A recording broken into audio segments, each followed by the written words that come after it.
Madame, Monsieur, bienvenue dans votre magazine écologique Écran vert, la foresterie communautaire, un mécanisme de développement des communautés tributaires des forêts en République démocratique du Congo. Ce processus lancé depuis 2018 en RDC se porte bien. Les résultats vous seront présentés dans quelques instants par Madame Fifi Likonde que nous recevons sur ce plateau. Madame Fifi Likonde qui est donc chef de division foresterie communautaire à la direction de la gestion forestière au sein du ministère de l'Environnement et Développement durable en République démocratique du Congo. Madame Fifi Likonde, bienvenue sur ce plateau Écran vert. Merci. Nous parlons de la foresterie communautaire, une matière qui vous met à l'aise. Tout à fait. Alors, c'est quoi la foresterie communautaire? La foresterie communautaire, c'est la participation de communautés locales et peuples autochtones à la gestion durable de leurs forêts en vue d'améliorer leurs conditions de vie. Donc, la participation de communautés locales à la gestion de leurs forêts. Parce elles ont toujours gardé ces forêts, elles ont toujours possédé ces forêts en vertu de la coutume. L'État vient ajouter les titres, c'est-à-dire ces communautés doivent demander des concessions forestières de communautés locales, suivant un certain nombre de procédures. Donc c'est comme ça que se fait la création. En fait, la création, mais les forêts communautaires existent. Depuis. Alors, ces communautés vont demander des concessions forestières de communautés locales à l'État. Ils vont demander juste pour régulariser, parce qu'on va attribuer des arrêtés. Ce sont des titres de communauté de leurs forêts. Parce que ces forêts, la communauté a toujours ces forêts. On parle ici de la possession coutumière. Mais qui n'était pas reconnue officiellement par l'État. Sur les plans traditionnels, ces forêts sont reconnues, mais juste pour sécuriser. Vous pouvez avoir une forêt, mais il faut la sécuriser. Vous pouvez comprendre que la création des forêts des communautés locales n'a plus sa place. Est-ce que dans certains endroits, il y avait quand même ce besoin-là de créer les forêts? Bon, en fait, moi, je ne parle pas de la création de forêts de communautés locales parce que on va à l'idée déjà l'État reconnaît aux communautés locales la propriété. Ces droits traditionnels est reconnu par l'État. L'État vient simplement donner des titres. Et l'implication là, cette participation là de la communauté, lorsqu'elle va demander cet espace, elle va gérer, il y aura une gestion rationnelle. C'est cette gestion qu'on implique à la communauté suivant un certain nombre de normes ou de procédures et étapes. C'est ce qu'on appelle foresterie communautaire. On l'implique. Et cette foresterie communautaire, elle est subdivisée en combien de zones?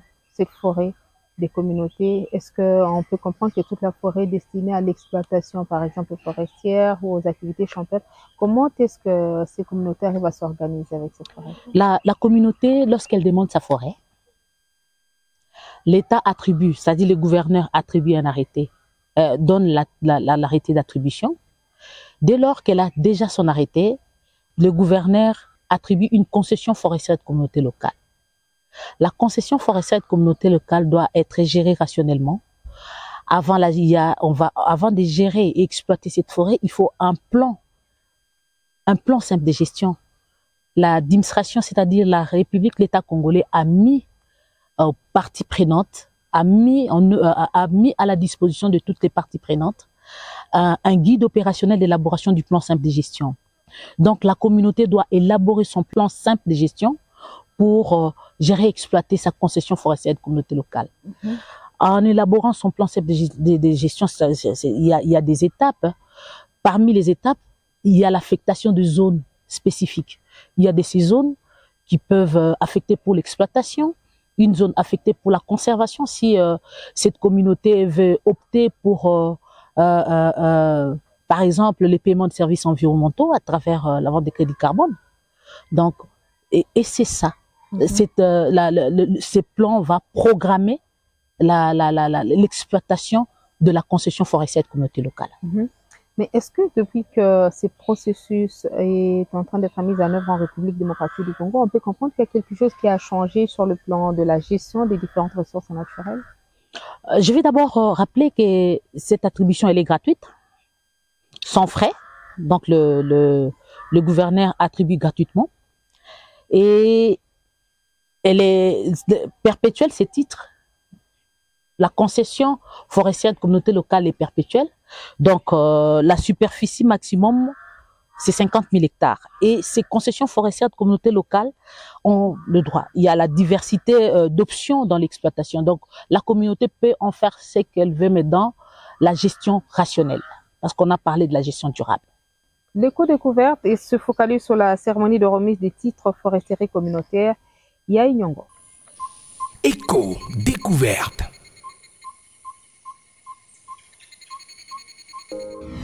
Démarche pour un octroi officiel et légalisé. Il y a Zamba to ya likambo ya mabele. Pour likambo yo na ebisibino bato bazali ko bomana ngonga nyonso. Lelo toza honoré pourquoi? Tout simplement parce que cérémonie oyo ezo le canal liboso ya bato nyonso. Parce que toboyi ba interférence, les interférences. Voilà, bate quel sifor Zamba, bate ki Zamba na biso, ba administrateur bazali complice, ba administrateur balé mbongo, chef de village, chef de groupement. Eza bongote. Nakanisi modérateur na biso azali sec. Et vraiment, si le plan pédagogique, en tout cas, azala ba mention grande distinction. Parce que avukota na vif na profondeur même il y a arrêté oyo na langue automeseni ko solola yango tango nyonso de Swahili. Le représentant du CIFOR-ICRAF compare la satisfaction de son organisation à celle d'un gynécologue ayant réussi un accouchement difficile. Cette cérémonie, pour moi, est comme un gynécologue qui voit l'accouchement d'une dame qu'il a suivi pendant des années.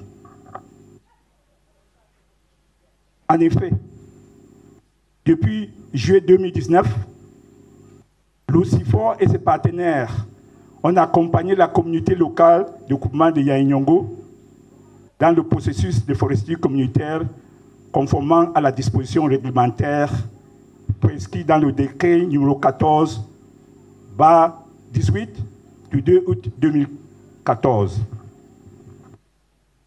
Cette communauté a été choisie à la suite d'une étude diagnostique conduite en 2018 qui avait comme but l'identification d'aires forestières protégées dans le paysage de Yangambi. Madame Fifi Koundé, je reviens quand même sur cette question. Depuis que ce processus a été mis en œuvre en République démocratique du Congo, qu'est-ce qui a changé? Qu'est-ce que la foresterie communautaire a apporté de plus dans la préservation et protection de nos ressources naturelles? L'appropriation. La communauté est maintenant très attentive à la gestion durable de leur forêt et elle est éveillée. Parce qu'elle s'approprie le processus. À ce jour, en République démocratique du Congo, nous avons 218 concessions forestières de communautés locales. 218 qui totalise à peu près la superficie de 4 352 961 hectares. Alors, quel est le modèle qui a réussi que vous pouvez nous partager ici? Le modèle réussi aujourd'hui, j'en viens d'ailleurs, hein, le modèle réussi, c'est il y a un modèle à Walikale dans la zone Kuba. C'est-à-dire, il y a une conservation réussie. Je vous enverrai très prochainement un documentaire quant à ce. Il y a les communautés qui conservent leur forêt, qui sont dans le processus, bon, finalement dans la protection de primates. Et au fur et à mesure on avance, il y a des activités alternatives et la communauté, ensemble avec leurs partenaires, cherche de trouver des solutions. Il y a quand même quelques résolutions. Les enfants ont de bourses. Ils sont déjà en train de se préparer pour avoir quelques maisons de passage. Et il y a bien beaucoup de choses et une belle expérience où on peut vraiment compter plus tard pour dire, il y a les indicateurs du développement où on peut dire qu'à la prochaine, dans 5 ans, comme c'est un processus, nous pensons que ça va vraiment aller. Il y a aussi parmi tant d'autres, il y a assez d'exemples. Nous avons à Bikoro, nous avons beaucoup de concessions, 3 ou 4 concessions forestières de communautés locales à Bikoro, qui essayent de faire mieux, ben, comme le processus est lent, mais on a quand même quelques indicateurs de développement. On sait voir dans 5 ans où... Donc, ça promet. Ça promet. Alors, si ça promet, est-ce qu'il y a quelque chose de particulier dans ces processus par rapport à d'autres processus? Il est vrai que vous focalisez sur la foresterie communautaire. Je vous ai dit ici que la foresterie communautaire, c'est la participation de communautés locales, hein, et peuples autochtones à la gestion durable des forêts. Oui, mais presque partout. Dans chaque processus, lorsqu'on parle de la participation des communautés locales et peuples autochtones à la gestion de forêt, pensez à la foresterie communautaire.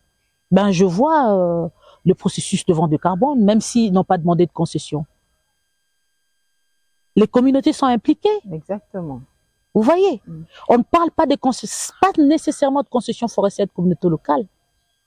Lorsque les communautés sont impliquées dans un processus résolu, vous trouverez que ça, il y a déjà impliqué à la gestion de leur forêt. Nous avons vu ici quelques processus où ça évolue un peu. Là, lorsque les communautés sont impliquées, il y a... Mais pour qu'un processus puisse réussir, il doit y avoir l'appropriation de la communauté. L'appropriation de la communauté. L'appropriation de la communauté. Évidemment, tout le monde parle au nom de communauté. Vous savez plus que moi. Tout le monde en République du Congo parle au nom de communauté locale. Mais sans faire en les sorte politiques, que les communautés tirent les politiques, les projets, les partenaires. Bah, je demande une petite réflexion pour dire qu'il y a eu beaucoup de fonds. Avons-nous eu le temps d'évaluer le fonds destiné aux communautés et présenter les résultats? Le jour où on fera ce genre de travail, vous direz avec moi que les choses vont évoluer. Et qu'en est-il de la participation de la femme dans le processus de la foresterie communautaire? Bien sûr, dans le comité local de gestion, lorsque la communauté a sa forêt, sa concession forestière de communauté locale, elle s'organise selon le mode d'organisation choisi. Si on s'organise sur l'organisation interne, c'est-à-dire le format traditionnel, avec les chefs du village, il y a le comité local de gestion. C'est l'organe qui gère au quotidien la CFCL. Et il y a le comité de suivi, il y a le comité de suivi. Et dans ces comités-là, nous trouvons les femmes. Quelque part, il y a même une femme qui est présidente du comité local de gestion. Donc, les femmes, elles participent on les sensibilise, surtout pour leur participation. On sent qu'il y a l'engouement. On a quand même quelques femmes dans des organes de gestion. Ok. L'éco-créativité, c'est aussi cette deuxième partie de la rubrique du magazine Écran Vert qui consiste à faire la promotion des initiatives vertes. Éco-créativité.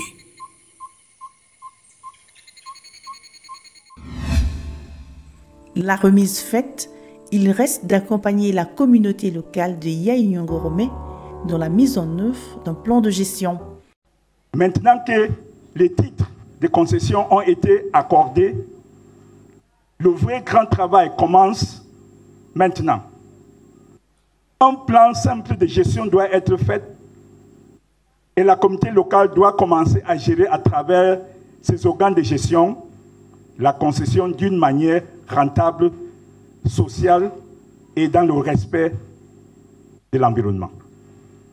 Pour terminer, je voulais vous dire que les CIFOR et ses partenaires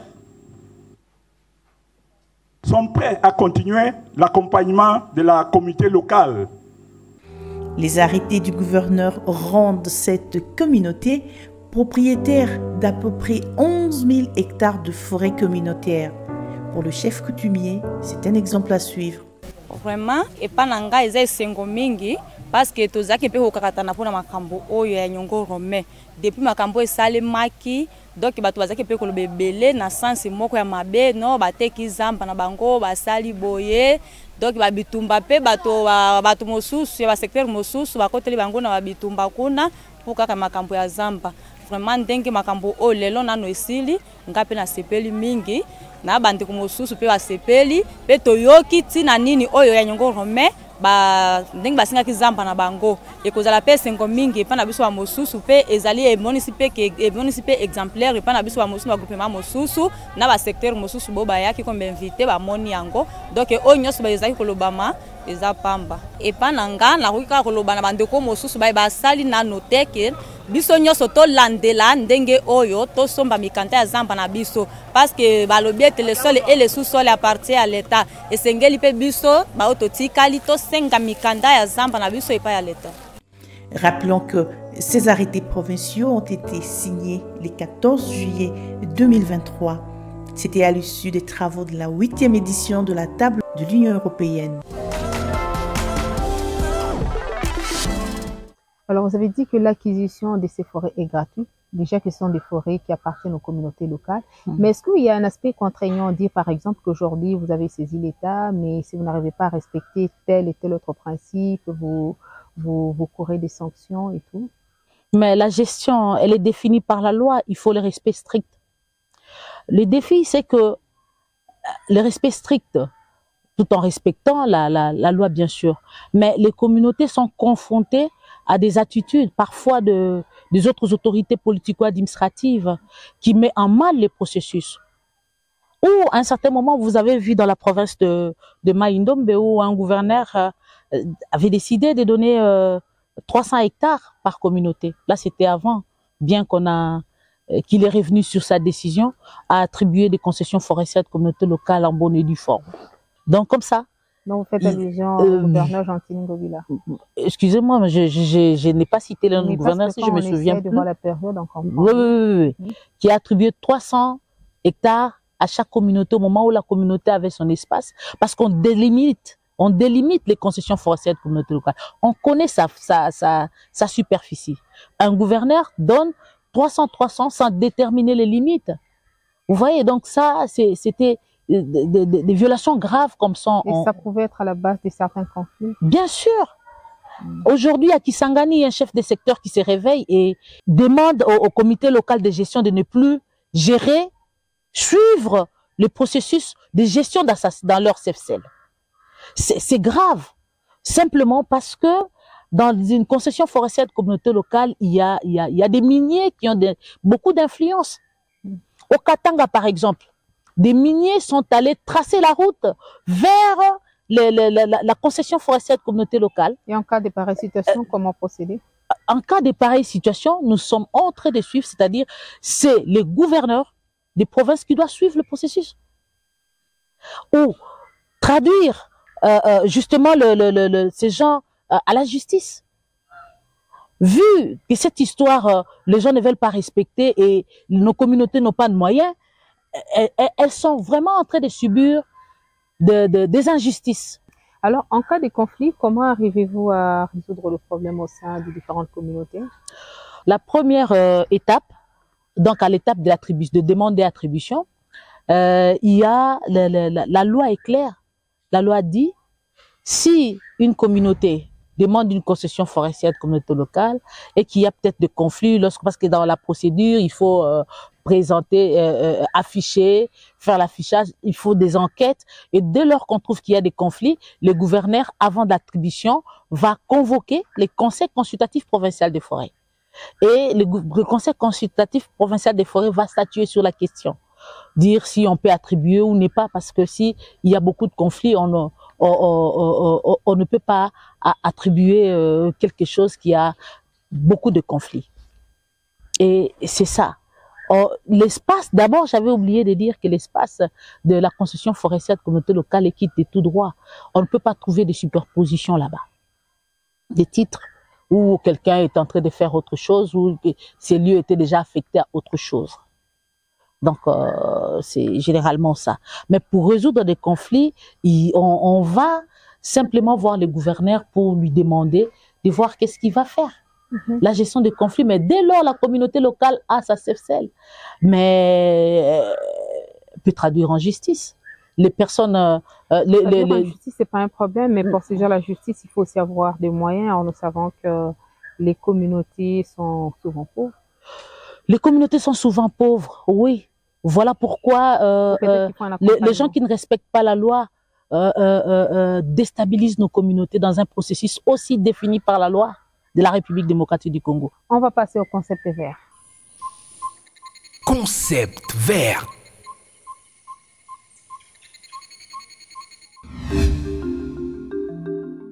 Qui a créé les marchés carbone le 1er janvier 2005 à la suite des engagements qui ont été pris dans le cadre du protocole Kyoto.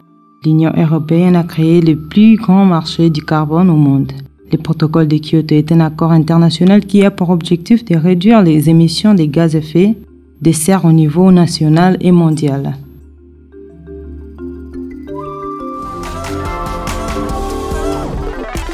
Par rapport à l'état des lieux de la foresterie communautaire que vous avez fait en République démocratique du Congo, on peut comprendre que vous êtes fier de ce processus.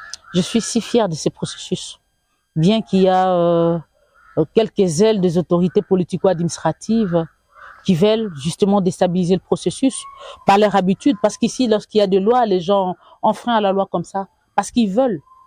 Mais je crois qu'on peut se mettre ensemble pour l'intérêt de nos communautés. Et combien coûte la mise en œuvre de ce processus? La mise en œuvre de ce processus, en fait, je ne sais pas exactement combien je peux vous dire ici. Il y a à boire et à manger dans cette affaire. Nous avons dit que le processus, l'attribution, je vous ai dit qu'elle est gratuite, mais il y a quelques frais. Bon, lorsque vous êtes dans un secteur, par exemple, pour atteindre la province, ça demande le moyen de transport, ça demande beaucoup de moyens. Lorsque vous avez vous demandez la forêt et qu'il y a un chef de poste au sein du secteur, parce que c'est au niveau de secteur, un chef de poste doit faire l'enquête préalable de cette forêt. Et 30 jours dans la forêt, c'est conditionné à quelque chose. Voilà, il y a quelques moyens qu'il faut vraiment, il y a un budget à mettre simplement par la procédure. Voilà. C'est par la procédure, oui, mais est-ce que vous arrivez également à accompagner ces différentes communautés, les assister par exemple, en cas de quoi, ainsi de suite? Faites-vous des missions de terrain pour essayer d'entrer en contact avec ces différentes communautés? Le contexte de la République, pourquoi le contexte de la République démocratique du Congo est compliqué? La mise en œuvre de ces processus devait vraiment être prise en charge par l'État. À ces jours, l'État n'a jamais pensé financer le processus. Jusque-là, on attend le budget de l'État. Mais comment ça se comporte pour l'instant? Il y a les partenaires, c'est-à-dire les accompagnateurs. La société civile accompagne les communautés sur terrain. La société civile... On peut comprendre que c'est du bénévolat pour l'instant. Bon, en fait, on parle de l'accompagnement. L'accompagnement, il est gratuit. Quelque part, dans les textes, on n'a vraiment pas défini le rôle d'un accompagnateur. Et selon vous, cette foresterie communautaire aujourd'hui, à quelle valeur? La plus-value, c'est qu'il y a la cohésion au niveau de la communauté. Non seulement là, la communauté peut se développer. Madame, vous savez que le développement de la République démocratique du Congo passera par les milieux ruraux. Dès lors, on arrive à stabiliser les milieux ruraux, c'est-à-dire commençons par désenclaver, parce que là, la communauté, il y a des projets, de l'agriculture, par exemple, l'agriculture durable dans des concessions forestières de communautés locales. Il faut acheminer ces produits vers les zones de consommation. Aujourd'hui, il n'y a même pas de route de desserte agricole. Il faut de l'électricité pour la création des entreprises communautaires. Il y a de ceux qui sont dans la plantation de café. Ben, il faut, pour mettre en valeur ces cafés-là, il faut la transformation. D'où l'électricité, l'énergie au sein de ces communautés-là, donc au village. Donc l'État a un grand rôle à jouer dans ces sens-là. Parce que ça implique automatiquement le développement. Et aujourd'hui, je trouve qu'on travaille en ordre dispersé. Les ministères de l'Environnement, les ministères de Plan, les ministères d'énergie, chacun fait son travail en solo. Si on arrivait à réfléchir ensemble, c'est-à-dire les techniciens, ensemble, pour sortir de ces problèmes, vous verrez que ça sera très facile. On pourrait avancer vite. C'est vraiment dans le programme du gouvernement. Lorsque le ministère de l'Environnement met en place met en place ces programmes, c'est pour le développement socio-économique de nos communautés. Donc, il faudra travailler avec les ministères sectoriels. Les ministères, il faut l'interaction entre les ministères sectoriels. Alors, Madame Fifi Likonde, nous vous avons religieusement suivi et à vous entendre parler, nous avons compris que ce processus se conçoit à deux niveaux. Il y a le niveau coutumier et aussi le niveau des institutions. Mais est-ce qu'il y a quelque chose d'innovant qui a été fait dans ce sens? C'est quoi la nouveauté dans tout ça? La nouveauté, c'est la reconnaissance des droits traditionnels. D'abord, la nouveauté, c'est quoi? Les communautés gèrent déjà ces forêts depuis longtemps, mais elles ne se développent pas. Le droit moderne arrive et présente quelques normes pour que la communauté se développe. Vous voyez, lorsque la communauté a toujours participé ou fait l'agriculture itinérante sur brûlis, maintenant, on vient ajouter dans le cadre de la foresterie communautaire, on dit l'agriculture durable à travers l'agroforesterie et tous les mécanismes y compris. Vous voyez cet apport-là, on reconnaît les droits traditionnels, on y incorpore les pratiques modernes. Ok. Voilà. Nous vous disons merci d'avoir disponibilisé de votre temps pour échanger avec nous, à moins que vous ayez quelque chose à ajouter par rapport à notre entretien du jour. C'est moi qui vous remercie. Moi, je me dis simplement que si on se met ensemble et que si on reconnaît que dans ce pays, on peut avancer, c'est mettre les moyens dans le processus de foresterie communautaire. Tout le monde en République démocratique du Congo et les politiques et les partenaires parlent au nom de nos communautés. Mais les résultats sur terrain ne correspondent pas à ces plaidoyers-là ou à ces cris qu'on rencontre partout dans des salons climatisés, dans des bureaux climatisés. Faisons l'effort d'aider réellement nos communautés. Tout le monde est communauté, dit-on. Le développement à la base. Le développement à la base ferait que la République démocratique du Congo décolle. C'est à partir de là qu'on va changer les choses en République démocratique du Congo. Madame Fifi Likonde, nous vous disons merci et à très bientôt. C'est moi qui vous remercie, Madame Eviche. Et je rappelle que vous êtes chef de division foresterie communautaire à la direction de la gestion forestière au sein du ministère de l'Environnement et du Développement durable. Merci. Au revoir. Au revoir. Mon idée pour la planète.